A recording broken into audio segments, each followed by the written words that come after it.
Welcome to Toffee TV. It is the Everton News Daily. Everton have been fined £300,000 by the Football Association following the pitch invasion in the 3-2 victory over Crystal Palace at the end of the season. Obviously there was a lot went on that night. It was a very emotive night. Fans invaded the pitch when we scored the goal to go 3-2 up. And then obviously when the final whistle went, people streamed onto the pitch. There was also the unsavoury incident around Patrick Vieira as well, which in my opinion was totally unnecessary for people to goad them and to go near him. All that's been taken into account by the Football Association, and they've come up with this fine of £300,000. Some people think it's very, very excessive, and that's certainly the case when you look at what clubs are fined and countries are being fined for racially abusing players and all kinds of stuff like that. And they're given €10,000 fines and everything. £300,000 seems like a lot. It also remains to be seen what happens with Manchester City and Nottingham Forest, who also had, well, in fact, they had worse things happen in their game. Manchester City fans threw things at Robin Olsen. He was struck a few times running off the pitch as the Aston Villa goalkeeper. And Nottingham Forest, there was incidents there, wasn't there, where there was players attacked. So we'll have to wait and see what happens to them.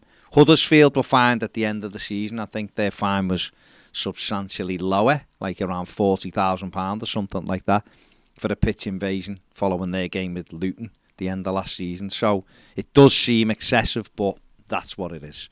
Mathew Kaminski is close to securing investment in Everton Football Club. That was a story that broke last night. The initial story in the Financial Times spoke of a takeover by the Kaminski family. That is not thought to be the case. Certainly that's what's been reported, that it isn't the case.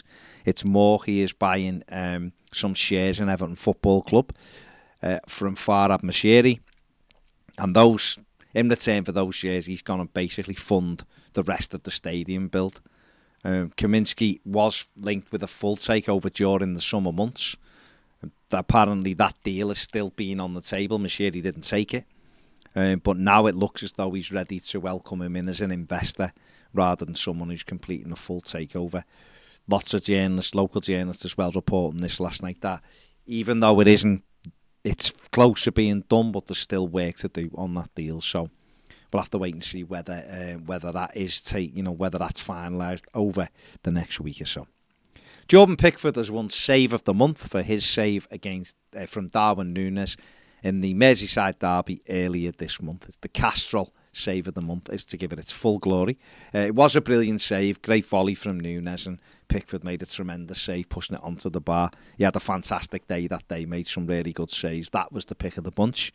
He actually had two entries into it. His other one was from Mo Salah in injury time, which was another great save as well.